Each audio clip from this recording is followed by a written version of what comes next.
Christian Ganzarski a été présenté à un juge antiterroriste ce lundi et mis en examen. Le détenu ancien d'Al-Qaïda a agressé 3 surveillants de la prison de Vendin-le-Vieil, c'est dans le Pas-de-Calais. Une agression qui a débouché sur une journée de mobilisation dans les maisons d'arrêt un peu partout dans le pays. On va retrouver Laetitia Soudi qui est à Fleury-Mérogis pour BFM TV. Bonsoir Laetitia. Mobilisation donc qui est prolongée demain à l'appel des syndicats. Et les CRS qui sont intervenus à Fleury ce soir.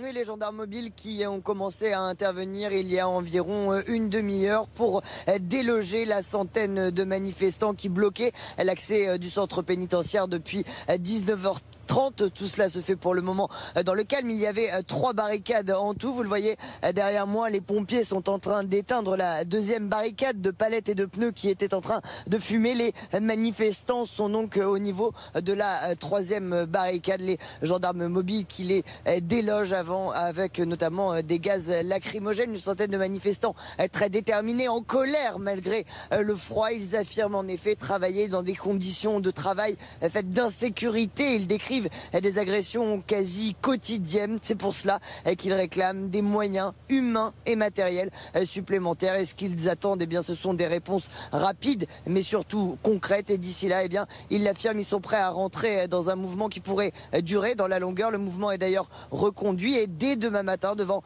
certaines prisons, eh bien, il y aura de nouveaux agents pénitentiaires qui en bloqueront l'accès. Merci beaucoup Laetitia Soudi avec Maxime Vigy à Fleury-Mérogis ce soir. L'agression à Vendin-le-Vieil a notamment relancé la polémique sur la prise en charge des détenus radicalisés. Témoignage ce soir de l'intérieur à Fresnes, visite du quartier réservé à ces prisonniers. Zara Boutlélis, Jérémy Muller. C'est un cas unique en France. À Fresnes, les cellules des détenus radicalisés côtoient les autres cellules. Ici, le quartier d'évaluation de la radicalisation, le CAIR, se situe au sein même de la maison d'arrêt. On n'est pas du tout dans un quartier sécurisé et à l'écart de la détention, bien au contraire. On est sur un quartier qui est en fait au cœur de la détention. La preuve en est, là il y a les personnes détenues en fait qui descendent en cours de promenade et donc ils peuvent aller parler aux portes des personnes détenues. Enfin, il n'y a vraiment aucune isolation en fait par rapport aux radicalisés. 10 détenus considérés comme radicalisés sont placés ici le temps d'évaluer leur dangerosité. Mais impossible de les isoler complètement des autres. On demande tout simplement que le CAIR de Fresnes soit isolé, soit complètement fermé. Parce qu'effectivement, c'est pas normal. Il y a une doctrine de l'État, il y a un ordre de l'État comme quoi ils doivent être en isolement et au jour d'aujourd'hui, ils ne le sont pas. Durant les 4 mois d'évaluation, les détenus sont placés dans ce genre de cellule. C'est une cellule type en fait du CAIR, du quartier d'évaluation et de la radicalisation. Donc la spécificité en fait de cette cellule, c'est que on a mis les éléments en fait bien accrochés au sol ou bien au mur pour qu'effectivement ils puissent pas s'en servir pour pouvoir nous agresser, étant donné que on ne sait pas encore quand ils sont à ce niveau-là quel niveau de dangerosité ils peuvent avoir. Des conditions de détention particulières, mais des moyens toujours jugés insuffisants pour assurer la sécurité. Après l'agression d'un de leurs confrères jeudi dernier à Vendin-le-Vieil, les surveillants pénitentiaires ont entamé ce lundi un blocage national. Bonsoir Mathieu Delahousse, merci d'être avec nous. Journaliste police-justice à l'Obs, vous avez écrit cette semaine des espions derrière les barreaux. On va y revenir, vous parlez du système de renseignement français au cœur des maisons d'arrêt. Bonsoir Wilfried Fonck, merci d'être avec nous. Secrétaire national UFAP, UNSA, Justice. Le mouvement qui est reconduit demain, Wilfried Fonck, c'était obligatoire selon vous ? C'était logique. Voilà, puisque depuis jeudi soir déjà sur l'établissement de Vendin-le-Vieil où le mouvement avait démarré, ça s'est amplifié vendredi avec des refus de prise de service et puis aujourd'hui, lundi, 6h du matin, c'est le blocage total de l'institution pénitentiaire et qui va continuer jusqu'à ce qu'on obtienne satisfaction. Alors l'homme qui a agressé les gardiens jeudi est un homme qui est connu, évidemment, 51 ans, ancien d'Al-Qaïda, soupçonné d'être un des cerveaux de l'attentat Djerba qui avait fait 21 morts en 2002. Et évidemment, cette affaire repose la question de la prise en charge, Mathieu Delahousse, de ces détenus singuliers, pour le moins. Et le sentiment que l'on a, c'est qu'on n'arrive pas à gérer ce problème en France. Non, la question se pose en fait depuis qu'il y a des terroristes djihadistes qui sont incarcérés et la solution n'a jamais été posée avec une doctrine simple parce qu'il n'y a pas de solution simple. Il y a eu pendant un premier temps le choix de les rassembler dans des quartiers spécifiques. Cette expérience a été faite dans plusieurs établissements, notamment à Fresnes, mais aussi à Aulnay dans le Val d'Oise. Et cette expérience s'est arrêtée le jour où un détenu a été incarcéré dans ces quartiers-là. Il avait été condamné à 5 ans parce qu'il avait plutôt fait bonne impression lors de son procès. C'était un jeune homme qui était parti avec sa femme et son enfant de 2 mois en Syrie. Et simplement, il a décidé, et il l'a dit ensuite, de passer à l'action comme terroriste à l'intérieur d'une prison. Ça a été le premier attentat commis derrière les barreaux, à Aulnay, avec 2 surveillants qui ont été blessés. C'était une barre de fenêtre qui avait été retirée pour en faire une lame.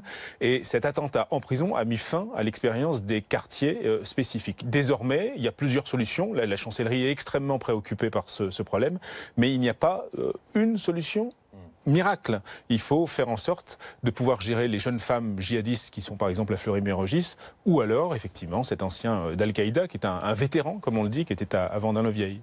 C'est une histoire de moyens avant toute chose, selon vous? Alors, c'est une histoire de moyens, c'est aussi une histoire de volonté politique. À un moment donné, il faut faire un choix. Est-ce que effectivement, il est préférable de les disséminer sur l'ensemble du territoire, comme c'est le cas actuellement?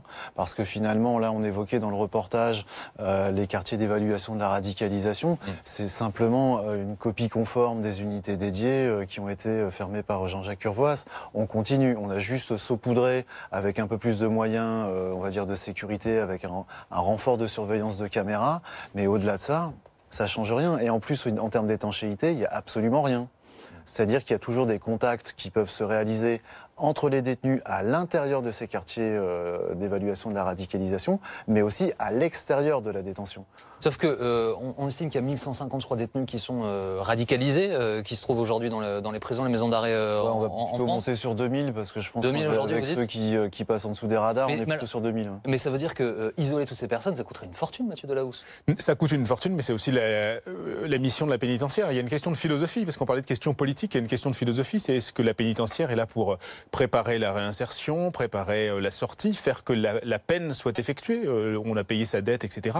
Ou est-ce qu'il y a une mission de renseignement? Pendant quelques années, notamment à partir de 2012 jusqu'en 2015, la chancellerie considérait que ce n'était pas la mission de la pénitentiaire de faire de la surveillance. Donc aujourd'hui, effectivement, on réfléchit à la façon d'isoler ces gens-là. Nous, selon les dernières notes qu'on met dans l'Obs, qui sont issues du renseignement, il y a 70 détenus qui sont en quartier disciplinaire et il est probable, dans les semaines qui viennent, qu'on annonce de nouveaux quartiers d'isolement pour pouvoir placer ces détenus sans forcément qu'ils soient en contact avec les autres. Mais ça coûte une fortune, oui, mais ça fait partie aujourd'hui de la réalité des prisons. Donc il est évident... Oui, en fait, si je vous pose cette question, c'est simplement parce qu'il y a déjà eu des mouvements de protestation des différents syndicats de surveillants pour dénoncer le manque de moyens. Donc aujourd'hui, imaginez que l'on va en mettre en plus. Alors il y a un plan global qui est annoncé par Emmanuel Macron, on n'en connaît pas encore le contenu, mais ça veut dire des moyens plus que significatifs, Wilfried Fonck.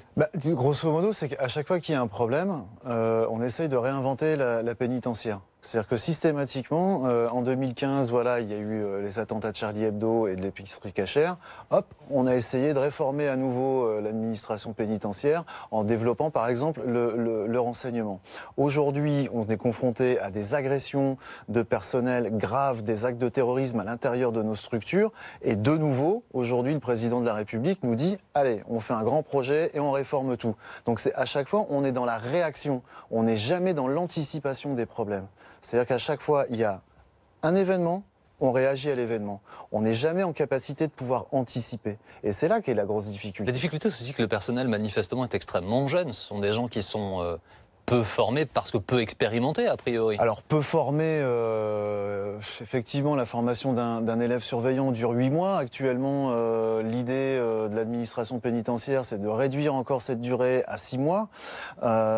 Généralement, ces jeunes surveillants, lorsqu'ils sortent de l'école, ils se retrouvent affectés dans des établissements difficiles, type Fleury-Mérogis, comme on a pu le voir là, où là, effectivement, c'est la plus grande maison d'arrêt d'Europe.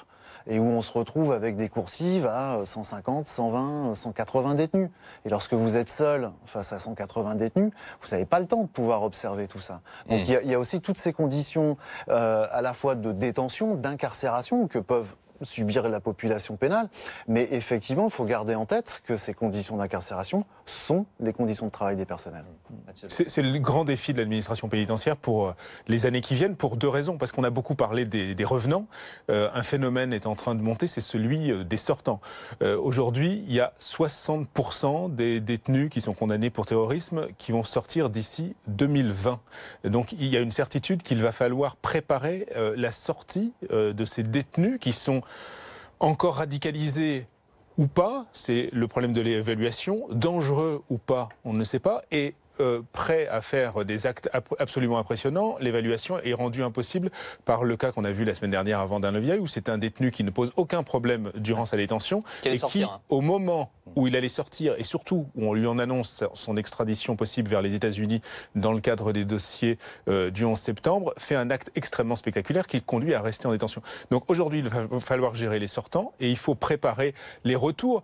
L'administration, effectivement, n'est pas prête. L'administration pénitentiaire a toujours été une administration en crise, c'est un peu sa nature, mais là, le flot historique qui lui arrive est un défi insurmontable qui explique pourquoi ces solutions successives ont été rendues finalement impossibles à appliquer. À chaque fois qu'une solution est appliquée, il y a un problème qui se pose, soit un problème de sécurité, soit les chiffres absolument ahurissants qui sont ceux qui sont aujourd'hui sur les notes de renseignement, qui sont ceux qui vont sortir, et effectivement tous ceux qui vont rentrer. Et il ne faut pas imaginer que ce soit des jeunes de 25 ans avec des profils de djihadistes particulièrement sévères. Le profil qu'il va falloir gérer, c'est aussi les femmes, les mineurs, et tout ça, c'est une réalité aujourd'hui dans les maisons d'arrêt, comme celle de Fleury-Mérogis, par exemple. Cette réalité qui évolue, sans doute aussi ce qui explique la réaction du politique. Vous dites on réagit, on n'agit pas, mais il y a aussi la confrontation de problèmes neufs. Mais la difficulté, c'est que là, on parlait de la montée en puissance du nombre d'individus incarcérés pour terrorisme en lien avec l'islam radical. C'est pas un phénomène nouveau. En 2013, je vais vous donner un chiffre, en 2013, il y avait grosso modo entre 100 et 120 détenus de ce type-là. Aujourd'hui, en 2018, on en est à 509. C'est-à-dire que sur 5 ans, on a multiplié par 5 le nombre de détenus qui font l'objet d'un mandat de dépôt, d'une condamnation dans le cadre d'une activité terroriste en lien avec l'islam radical. Donc effectivement, il y a un moment donné où aussi les dirigeants doivent se poser la question. Quand on parle tout à l'heure de renseignement pénitentiaire, la mission première du renseignement pénitentiaire, c'est d'être en capacité justement d'anticiper les choses, de permettre aussi une aide à la décision. Et aujourd'hui, c'est plus le cas. C'est plus le cas, c'est-à-dire qu'on a effectivement fait des annonces politiques où on renforce le renseignement pénitentiaire, mais on se rend compte qu'aujourd'hui, finalement, avec 45 agents au bureau central du renseignement pénitentiaire, on fait du moins bon travail que ce qu'on faisait préalablement alors qu'ils étaient 9. Là, cherchez l'erreur quelque part. Avec une difficulté que vous décrivez très bien dans votre papier, Mathieu Delahousse, celle du temps. Les Français l'ont éprouvé malheureusement, les frères Kouachi ont passé 10 ans de leur existence à se faire oublier alors qu'ils étaient connus des services de renseignement. C'est le cas pour la plupart de ces détenus, en tout cas pour certains, ils font profil bas. Alors, il y a tous les cas possibles, hein, parce qu'il y a le cas dont on parlait tout à l'heure, c'est le cas de Bilal Taghi qui décide finalement, puisqu'il a été pris et qu'il n'a pas la patience d'attendre, décide de passer directement à l'action derrière les barreaux. Mais effectivement, il y a des notes du renseignement aujourd'hui qui, de façon précise, mettent en avant le temps qui est considéré comme finalement un temps de formation dans la mission du djihadiste. Alors, il faut se garder de toute caricature ou de tout schéma simple là-dessus, mais effectivement, il y a des djihadistes qui se disent « Bon, ben, je suis incarcéré 10 ans, c'est pas grave, mon attentat aura lieu dans 10 ans. » Et puis, il y a ceux qui décident de passer à l'action. Il y a aussi ceux qui se déradicalisent. Enfin, toutes ces possibilités sont évoquées. Mais celle du temps, c'est la notion aujourd'hui qui est la plus difficile à appréhender pour les 300 agents du renseignement pénitentiaire, parce qu'on n'a pas ce retour d'expérience. Et on a quasiment 3000 cibles aujourd'hui pour le renseignement pénitentiaire en France. Et on ne sait pas, de façon individuelle, comment il va y avoir des réactions. Et la seule possibilité globale, c'est une possibilité de blocage et c'est une possibilité politiquement insupportable. Ça consisterait à dire il faut mettre tout le monde en quartier d'isolement et ne pas en bouger. Ça revient à des peines d'exclusion et ce n'est pas la mission de la pénitentiaire aujourd'hui. Merci à tous les deux d'avoir été avec nous ce soir dans Grand Angle sur BFM TV.